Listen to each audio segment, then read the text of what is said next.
4 minutos a cada grupo parlamentar, 10 minutos para terminar. Infelizmente não temos aqui representados todos os grupos parlamentares, porque também há uma sobreposição de trabalhos bastante intensa no dia 2, aliás, agora é em todos os dias, aliás, já me informaram que o PCP também, o Sr. Deputado António Filipe está ali ao lado, portanto também não vai conseguir provavelmente passar por cá, mas dar-vos nota da sobrecarga de trabalhos e a dificuldade dos senhores deputados conseguirem estar presentes como gostariam em todos os momentos que consideramos relevantes, sendo este também um deles. Portanto, vou dar início à audiência e passo a palavra, será o Sr. Presidente, que tem 10 minutos, que se pretender partilhar o tempo, estejam à vossa vontade, desde que não ultrapassem 10 minutos. Muito obrigada.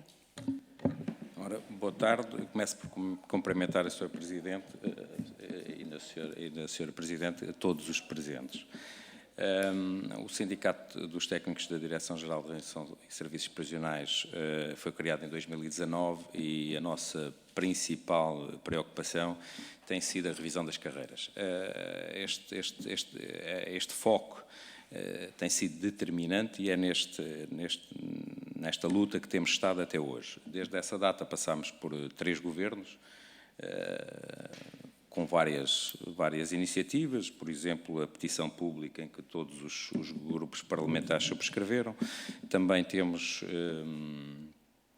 aqui, por exemplo, várias iniciativas dos grupos parlamentares a propor a revisão destas carreiras e trago esta, não é inocente, trago esta do grupo parlamentar do PST, porque quem o subscreve é, na altura, o Sr. Deputado Joaquim Miranda Sarmento, que, pronto, é por isso que trago esta proposta. Nestes anos todos, desde 2009, estas são carreiras que dos técnicos superiores da reinserção social foi criada em 2001 e a de técnicos superiores de reeducação em 1991. Esta revisão profunda da carreira dá-se em 2009 e estamos até hoje nessa situação. Também importa dizer que o Partido Socialista nestes anos esteve no governo e que até hoje é o único que não apresentou proposta nenhuma e votou contra as propostas dos outros grupos parlamentares. Aliás, já reunimos com o grupo parlamentar do Partido Socialista e que lhe manifestámos este desagrado, porque todos os grupos parlamentares já apresentaram, o grupo parlamentar do Partido Socialista não apresentou. Isto é um facto, são apenas factos. Posto isto, esta situação cria aqui uma desigualdade e dificulta todo o trabalho a todos os colegas, porque cria aqui diferenças significativas entre os trabalhadores destas carreiras. E essas diferenças significativas não se traduzem só monetariamente, nas diferenças monetárias que existem, surgem também em perspectivas de futuras. Portanto, temos hoje técnicos profissionais da reinserção social a ganhar 1,60 € acima do salário mínimo nacional, com centros educativos a ter que fechar unidades orgânicas e com jovens em lista de espera, quer dizer, em lista de espera para não cometer crimes. Não sei se estão a perceber o que está a acontecer. Depois, o que é que isto traz? Traz que esses jovens, enquanto esperam, depois vão cometer mais crimes e muitos deles, quando chegam ao sistema a cumprir, já cometeram crimes enquanto adultos, saem do centro educativo diretos depois para as cadeias, não é? Temos a situação da vigilância eletrónica, que este mês entrou num plano de contingência, porque há falta de trabalhadores. A vigilância eletrónica, há sítios que estão completamente inoperacionais. Temos 2 TPRS em Faro, 3 noutras equipas. Portanto, hoje a equipa do Funchal é acompanhada pelo Porto, no plano de contingência. Portanto, não sei se há aqui alguém do Funchal, mas não sei se estão a perceber como é que uma pessoa no Porto vai fazer este serviço em Câmara de Lobos. Depois temos aqui na parte dos relatórios, que temos andado a insistir nisto, já nestas várias subcomissões e comissões temos apresentado aqui um conjunto de factos. temos aqui mais alguns para perceber o que acontece. Portanto, este relatório de liberdade condicional de um recluso, e é de um recluso certamente sem condições económicas, porque reclusos com condições económicas isto não lhe vai acontecer. O próprio juiz recusa o relatório porque não é feito por um técnico superior de reeducação ou de reinserção, não é? Isto é os juízes a recusarem os relatórios que são feitos para as pessoas que são condenadas. Também temos aqui dos menores, portanto, temos aqui uma situação do menor, isto é só mais uma das inúmeras que temos cá trazido, que numa medida de internamento, a medida tutelar educativa diz-nos que esta é completamente desadequada, portanto, é uma medida que nem sequer pode ser aplicada em função do crime que foi cometido. Quer dizer, há aqui um conjunto de coisas que são preocupantes e que importa não só vir às comissões, mas depois que tenham efetivamente essas comissões algumas consequências, porque vimos cá falar várias vezes, apresentamos estes, há três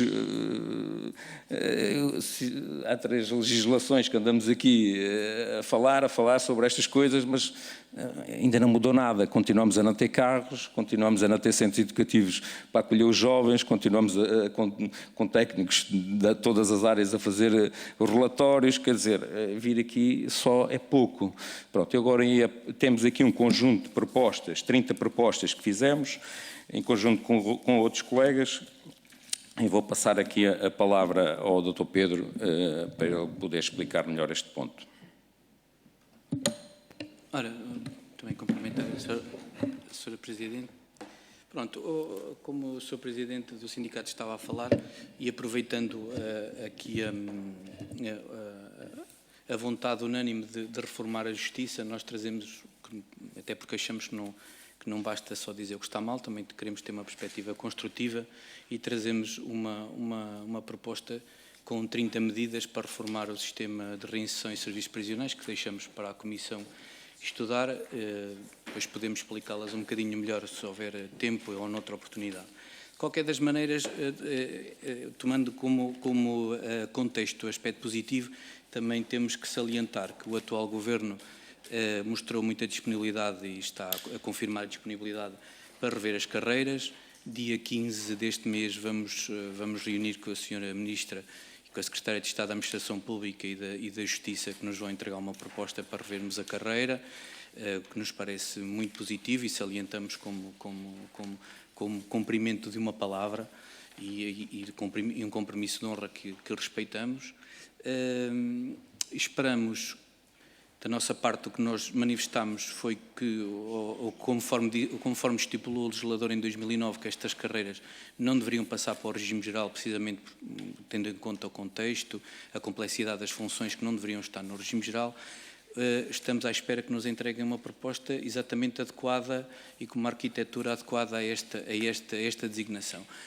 Só para terem uma noção do impacto financeiro que a não revisão da carreira nos tem causado ao longo de 15 anos, eu vou-vos dar um exemplo muito prático, qualquer pessoa percebe, que é, se tivermos dois técnicos superiores, um do regime geral e um de reinserção ou de reeducação, o impacto que teve a não revisão da carreira, os dois entram na mesma altura e têm 30 anos de serviço e os dois ganharam 30 pontos durante esses 30 anos de serviço, um está na posição remuneratória número 30, e o outro está na posição 22.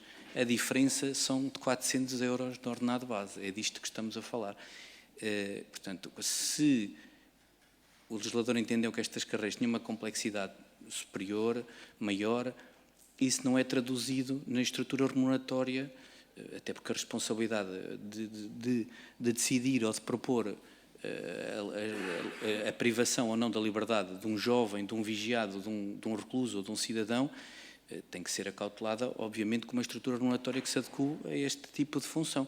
O que é que tem acontecido nos últimos anos, como disse o Sr. Presidente? É que, ao abrigo da falta de pessoal, tem-se recorrido,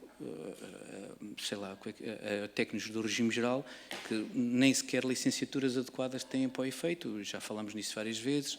Temos técnicos superiores do regime geral, licenciados em Educação Física, a fazer relatórios de liberdade condicional ou determinação da sanção ou de internamento de jovens em centros educativos, que a nós não nos parece minimamente adequado. Ainda na última reunião com a sua Secretária de Estado da Justiça, que corrobora e que se manifesta preocupada e que fez cessar este tipo de medidas da Direção-Geral, o que nos pareceu extremamente adequado e positivo, é que não se pode continuar a fazer este tipo de coisas sob pena de propor-se, como aconteceu nestes dois casos, uma medida que nem sequer a pena em abstrato permite o internamento em centro educativo. Portanto, está-se a propor uma medida claramente ilegal. Felizmente o juiz na altura deu conta.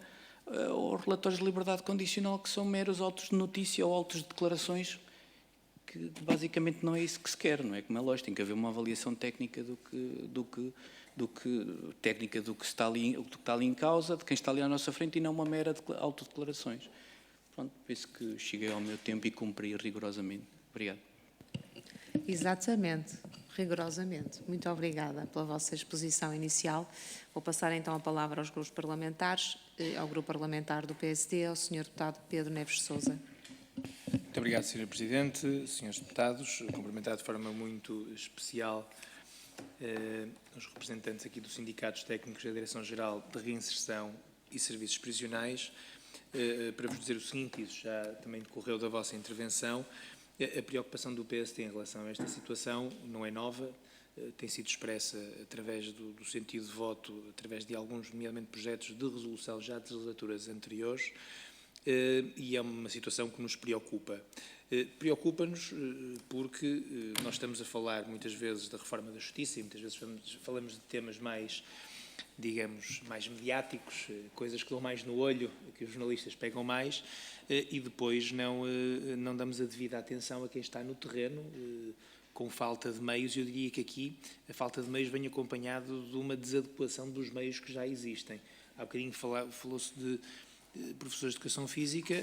Eu confesso-vos que quando li alguém que é licenciado em Enfermagem Veterinária, e assumo aqui a minha ignorância porque não sabia que havia uma licenciatura em Enfermagem Veterinária, alguém que está a fazer relatórios sociais, seja com que finalidade for, seja num relatório pré-sentencial, seja para liberdade condicional, seja dedicado aqui a menores, não me parece que tenha qualquer tipo de preparação. Também na reunião que o grupo parlamentar teve com o sindicato, também percebemos, e uma das preocupações era esta, é que muitas vezes nós temos vários níveis de controle e, para além dos técnicos, podemos ter um coordenador que eventualmente pudesse, digamos, corrigir algo que não se passava bem, mas também, e pedia-vos também que depois pudessem dizer alguma coisa sobre isto, a ideia que eu tenho é que o coordenador também não tem tempo suficiente para poder, digamos, valida, digamos, quase formalmente, não tem tempo de se dedicar a cada um dos processos, nem essa é a sua função, e, portanto, isto muitas vezes redunda em quê? Em relatórios que os próprios tribunais e os próprios juízes devolvem à procedência porque não cumprem minimamente o objetivo. Isto é uma situação que efetivamente preocupa, o PSD está preocupado com isso, mas o PSD aqui no Parlamento tem também uma posição que foi expressa até numa declaração de voto há bem pouco tempo, onde diz o seguinte: nós aqui sabemos as competências que temos e o Governo também tem as competências que tem.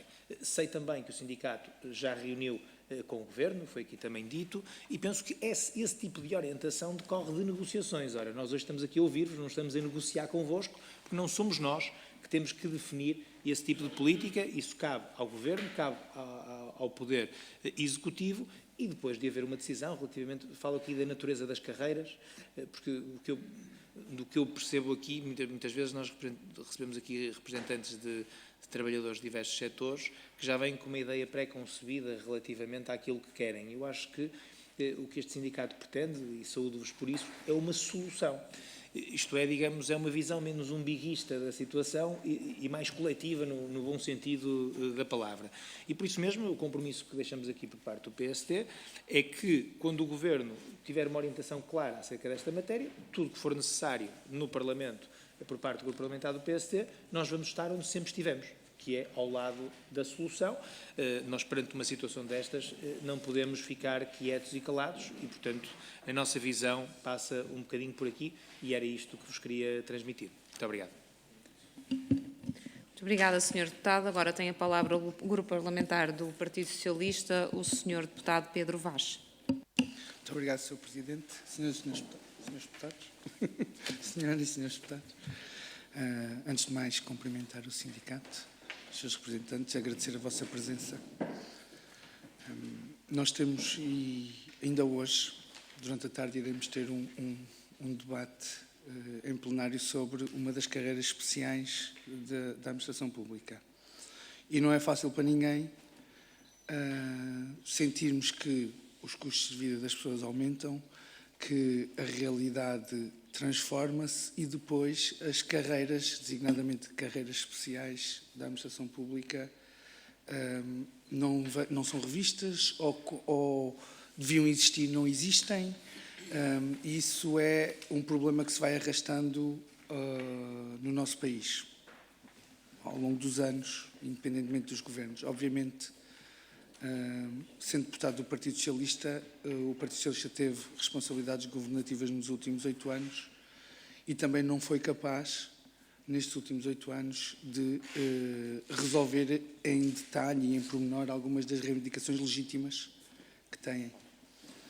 Mas o mundo não para e é preciso continuar a trabalhar no sentido de se encontrar as soluções adequadas, não só em matérias remuneratórias e de valorização das carreiras dos trabalhadores do Estado, neste caso, dos técnicos de reinserção social e da Direção-Geral de Serviços Prisionais, também de todas as outras, e para além disso, o Estado prover os meios necessários para que as tarefas se possam cumprir com satisfação e de forma eficaz e eficiente, que muitas das vezes também é esse um dos problemas que nós temos no Estado.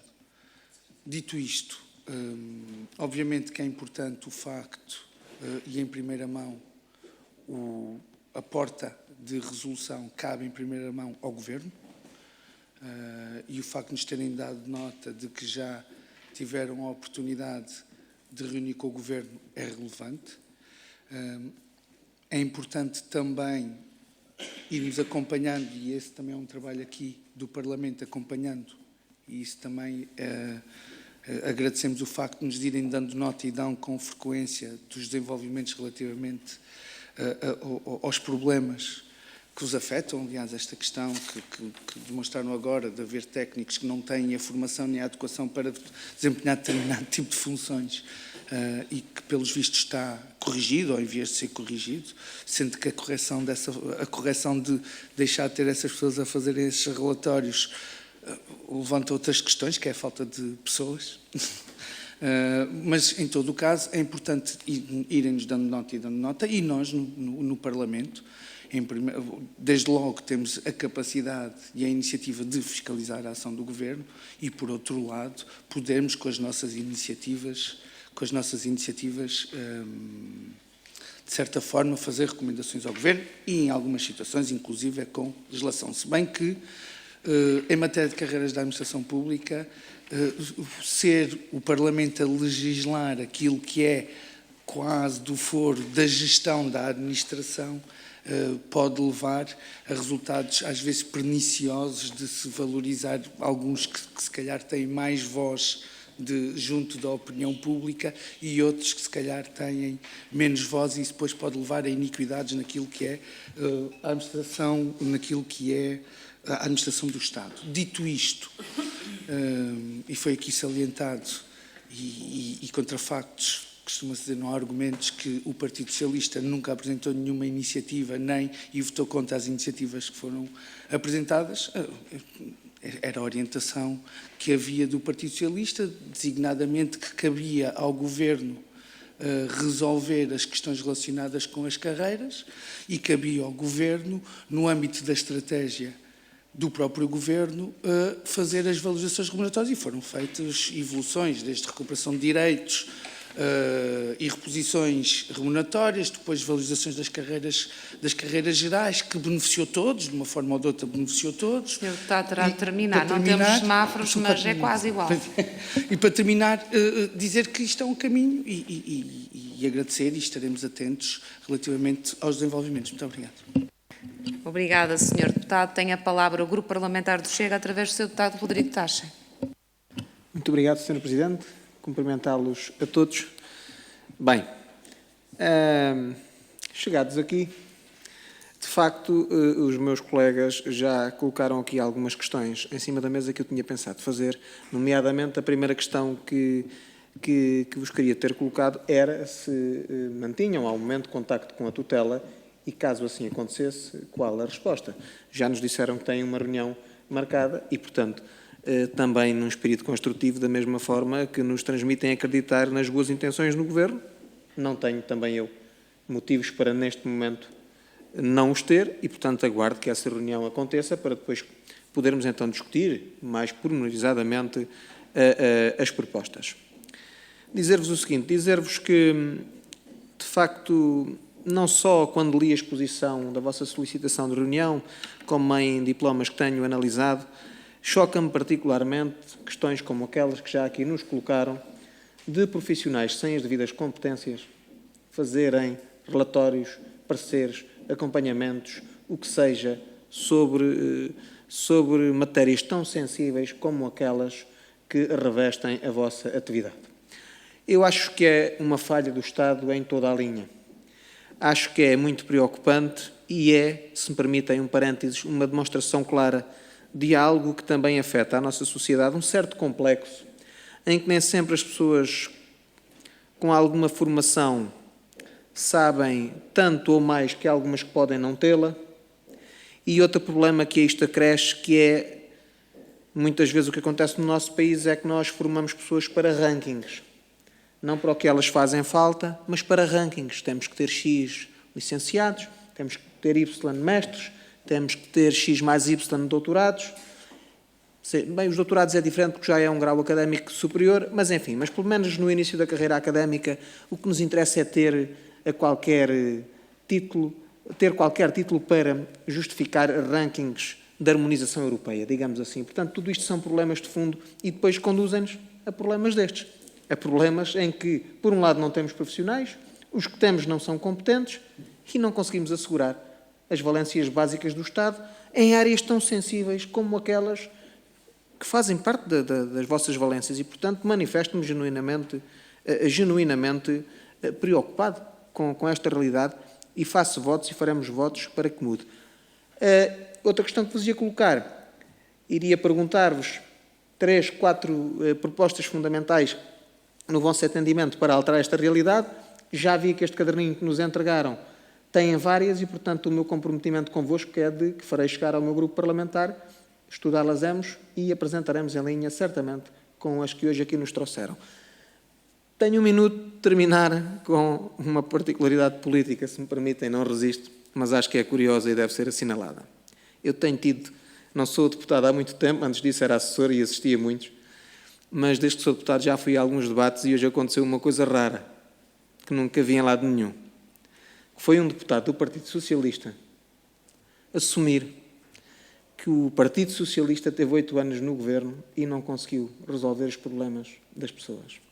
E, portanto, não digo isto com falsidade intelectual, mas da mesma forma que sou o primeiro a atacar quando sinto que tenho que atacar e ataco quando o faço com alguma dureza, quero assinalar isto. De facto, parabéns, Sr. Pedro Vaz, quanto mais não seja pela sua honestidade intelectual, porque, de facto, o Partido Socialista não conseguiu responder aos problemas desta classe profissional, mas é bastante incomum um deputado do Partido Socialista admiti-lo. Muito obrigado. E, finalmente, ainda bem que o Sr. Deputado António Filipe se conseguiu juntar à subcomissão. Tem então a palavra o Sr. Deputado. Muito obrigado, Sra. Presidente. De facto, para os grupos parlamentares mais pequenos é muito difícil vir às subcomissões. Enfim. E só vimos, quando é possível, e quando a questão nos afigura suficientemente relevante, e é o caso. Nós já nos conhecemos, temos tido contactos regulares desde há uns anos com este sindicato e já nesta legislatura tivemos a oportunidade de reunir e estamos a par, de facto, dos problemas que colocam. De facto, a área da reinserção social, eu não posso dizer que é o parente pobre, porque há outros parentes pobres no sistema de justiça, como sabemos, mas eu diria que é um parente muito pobre. Porque, de facto,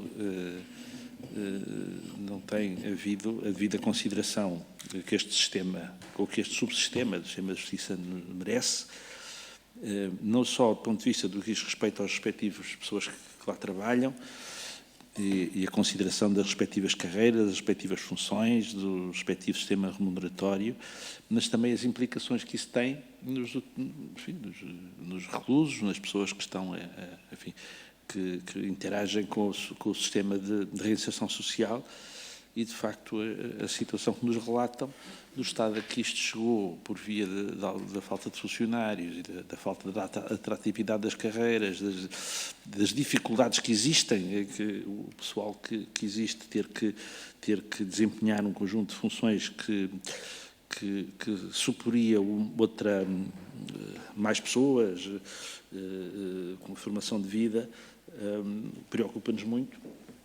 E, portanto, daí que temos manifestado a nossa disponibilidade para procurar contribuir com iniciativas nesta Assembleia e com o acompanhamento deste setor que possa ajudar a, de certa forma, a alterar esta situação que é particularmente grave.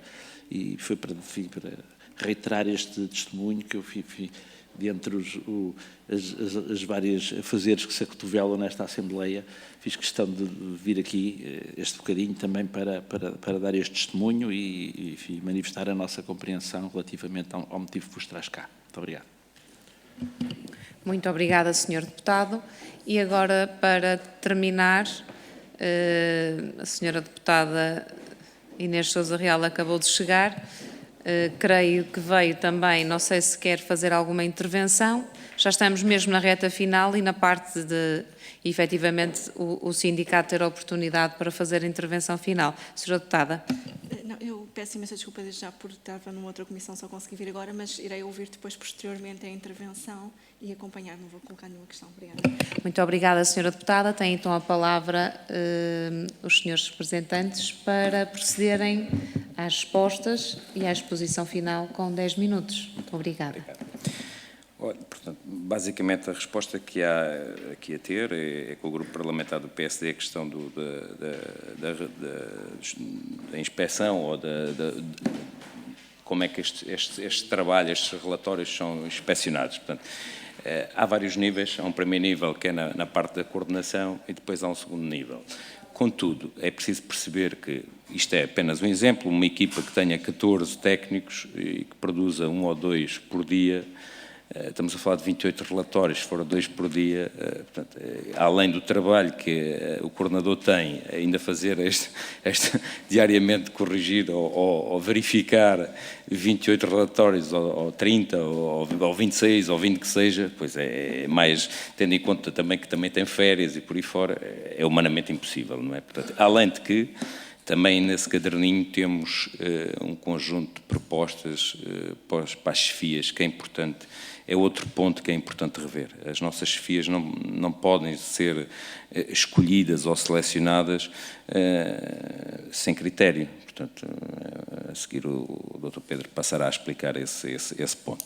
Contudo, ainda queria deixar aqui uma situação que deve preocupar todos. Os centros educativos, e estamos a falar de menores, a falta de trabalhadores é de tal ordem que temos hoje vigilantes a fazer o trabalho dos técnicos profissionais, a substituí-los em várias funções. Temos os técnicos profissionais a administrar medicação, quando a Ordem dos Enfermeiros já emanou um documento em que essa tarefa é indelegável e insubstituível, portanto, mas contudo ninguém tem ouvido esta parte. Temos aqui um conjunto de pessoas a fazer tudo tarefas uns dos outros, adulterados e alterados. Além destes relatórios, a falta da atratividade destas carreiras é de uma grandeza que é importante olhar mesmo para a reinserção social, porque senão andamos de facto a cumprir prazos, datas, mas estamos a enganar os portugueses, não é? Não estamos realmente, todos somos remunerados ao fim do mês, pouco ou muito, mas o dinheiro é mesmo muito mal gasto, não é? Agora, relativamente a estas propostas, estas 30 propostas, vou passar aqui em concreto ao Dr. Pedro, que vai abordar aqui alguns temas dentro do tempo que lhe resta. Ora, então, relativamente aqui às propostas, Como o Sr. Presidente aqui do sindicato falou, nós pensamos em criar aqui alguma eficiência no sistema e repensá-lo, já que temos tantos atores ou agentes do sistema a queixar-se do modelo, que o modelo não funciona, e porquê é que não funciona? Nós propomos aqui 30 medidas que, em traços largos, vou tentar explicar. Primeiro, entendemos que a Direção-Geral deve passar a um Instituto Público e deve ter uma gestão profissional e deve ser escolhida no mesmo âmbito que é recrutado qualquer gestor público, no âmbito da CRESAP. Depois, deve ter os dirigentes de primeiro e de segundo grau, devem cumprir o Estatuto Pessoal Dirigente, que esta Direção-Geral, à semelhança de mais uma ou duas que eu conheço, são as únicas que não cumprem o Estatuto do Dirigente, nomeadamente tudo o que tem a ver com o provimento, com o processo de recrutamento, seleção e provimento destas pessoas. Depois, entendemos que a Direção-Geral, ou o nome que vier a ter a seguir, deve também ficar com a parte de tutela, de tutelar. Aliás, esta ideia já vem sendo até falada, já houve um grupo de trabalho que foi criado para se tentar conciliar o sistema protetivo com o sistema tutelar. Entendemos que este organismo deve ficar com a tutela cível na fase judicial. Tudo o que tenha a ver já depois com a decisão na assessoria técnica ao Tribunal que tenha a ver com acolhimento residencial, que já seja feita por esta entidade e não pela Segurança Social. Outra medida, só dando aquelas, de grosso modo, de traços largos mais importantes, outra medida que nós entendemos é aquela que tem a ver com a aplicação do pós-sentencial, tudo o que tenha a ver com trabalho a favor da comunidade, substituição de multas por trabalho, prestação de trabalho de prestação de serviço público no âmbito da suspensão provisória de processo, passar para as câmaras municipais, que são elas que trabalham com as EBTs, as chamadas entidades de beneficiárias de trabalho, nomeadamente as IPs, que conhecem. Obviamente que esta entidade, a nossa, ficaria com a parte fiscalizadora, mas serão os municípios que estão mais perto da comunidade que conhecem melhor estas entidades e que podem perfeitamente fazer este trabalho, até porque para nós é um trabalho burocrático que não faz sentido e focarmos só no tratamento da reinserção social e penitenciário, no caso dos reclusos que estão nos estabelecimentos prisionais. Depois propomos aqui 2 ou 3 reformas da rede, quer dos EPs. Entendemos que há muitos EPs, que não faz sentido haver 49 estabelecimentos prisionais em 18 distritos para um país tão pequeno. Entendemos que as equipas de reinserção social devem também ser reorganizadas e cada uma deve ter o seu coordenador. Neste momento há equipas em que, por exemplo, Santo André e Beja têm o mesmo coordenador que passa a semana na estrada, não se compreende, acho que não faz sentido nenhum. No sistema de vigilância eletrónica, nós propomos que se implemente a nível nacional a geolocalização. Às vezes as pessoas não percebem qual é a diferença entre a geolocalização e aquilo que está a ser aplicado agora. Depois posso explicar com mais pormenor, mas se a geolocalização, que não está a ser aplicada a todos os vigiados, se aplicarmos a geolocalização a todos, há aqui um ganho de eficiência enorme, porque deixa-se de fazer aquele trabalho mais burocrático de responder e-mails, onde vou, onde não vou, onde está.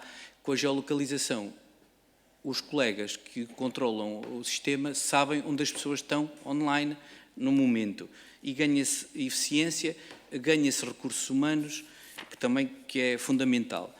Depois, com a geolocalização, estando definitivamente implementada, iria-se ganhar ganhos de eficiência no que concerne à aplicação do período de adaptação à liberdade condicional e por essa via íamos libertar alguns reclusos devidamente vigiados por geolocalização. Em termos de estabelecimentos prisionais, mais especificamente, propomos que o Serviço de Auditoria e Inspeção não faz sentido que esteja sobre a alçada do Diretor-Geral, mas que passe para a alçada da Inspeção-Geral do Serviço de Justiça, que há aqui um ganho não faz sentido o Diretor-Geral mandar e ao mesmo tempo ser fiscalizador. Haver aqui alguma independência do fiscalizador e não haver esta dependência do fiscalizador por quem decide Acho que isto seria muito importante. Depois temos aqui também propostas da criação de um Plano Nacional de Escolarização para os reclusos, em colaboração com o Ministério da Educação, em que teria como principal objetivo que nenhum condenado a mais de 3 anos de pena não saia em liberdade condicional sem o 12º ano. Propomos um via verde de emprego, em que terá que haver um representante desta entidade junto do poder decisório do IFP, para que nenhum condenado, vigiado, recluso, não tenha uma oportunidade de emprego e não hajam linhas de emprego específicas para estas pessoas.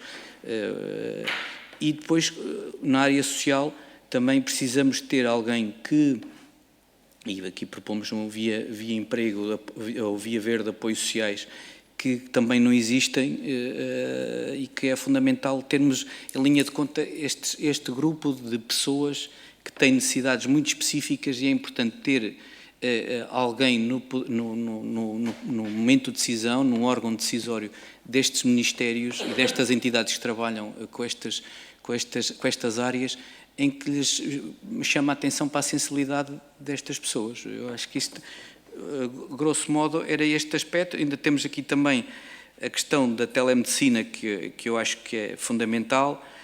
Temos a questão que também levantamos e que é como hipótese, pronto, estas medidas são todas trabalhadas e discutidas, como é óbvio. Entendemos que há trabalho que os senhores guardas prisionais fazem nos estabelecimentos prisionais que podem e deveriam deixar de fazer, porque não faz sentido, é um trabalho burocrático, como seja o registro de visitas, o registro das pessoas de entrada, e ficarem com o core business, que é o trabalho prisional e de segurança, e não este tipo de trabalho mais de assistente técnico, digamos assim. Propomos uma alteração legislativa, seja ela qual for, mas que permita que jovens internamentos em centro educativo e reclusos sejam ouvidos por videoconferência com o apoio devido do advogado, e assim irá diminuir o número de diligências e ganhar ganhos de eficiência e ganhos de recursos humanos nos guardas prisionais. Pronto. Não cumpri agora na exata medida, mas passei muito pouco. Obrigado. Mas quase. Também estão de parabéns por isso. Muito bem, agradeço em nome da subcomissão a vossa presença, o vosso testemunho, e às senhoras e senhores deputados, aguardem os próximos e-mails e respondam. Obrigada, até já.